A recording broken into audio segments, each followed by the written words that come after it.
Attorney General Geoffrey Cox and EU Exit Secretary Stephen Barclay are due to hold discussions with the bloc's chief negotiator, Michel Barnier, in an attempt at breaking the Brexit deadlock at last. British diplomats are braced for the talks to continue over next weekend in the push to try to thrash out a revamped withdrawal agreement in time for a Commons vote set for next Tuesday. The Prime Minister's spokesman said, "We are now at a particularly critical stage in these negotiations." Prime Minister's spokesman said, "We are now at a particularly critical stage in these negotiations."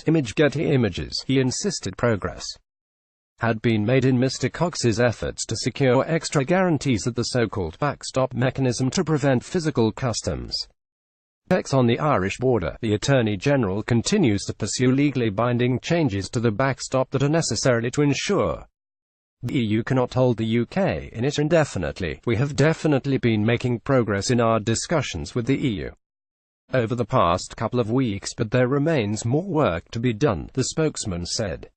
He declined to discuss reports that the Attorney General had abandoned his attempt to secure a time limit or unilateral exit mechanism to ensure the UK is not permanently trapped in an EU customs union under the backstop mechanism, but said, "I'm not going to get into specifics." PM's negotiators head to Brussels for face-to-face meetings with the EU chiefs today.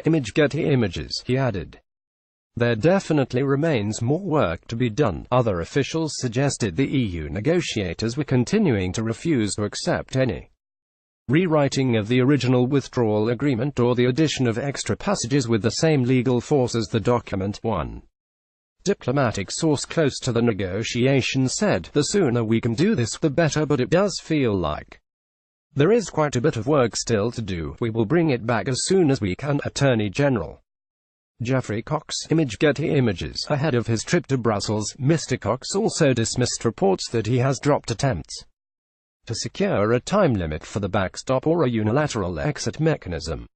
He described one report as misunderstood ends dressed up as facts, adding, "Some of it is accurate, much more of it isn't, and what is not is far more significant than what is." Complex and detailed negotiations cannot be conducted in public. Eurosceptic Tory MPs last night insisted they would only back a Brexit deal with full guarantees in international law preventing the UK being permanently trapped. Commons vote is set for next Tuesday.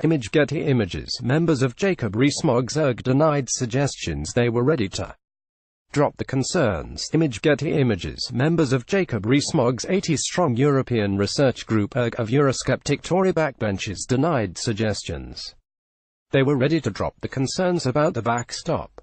One ERG source said, "We are not softening our position. We need full legal guarantees that the backstop will not be used to keep the UK trapped, or we cannot support any deal brought back to the Commons by the Prime Minister."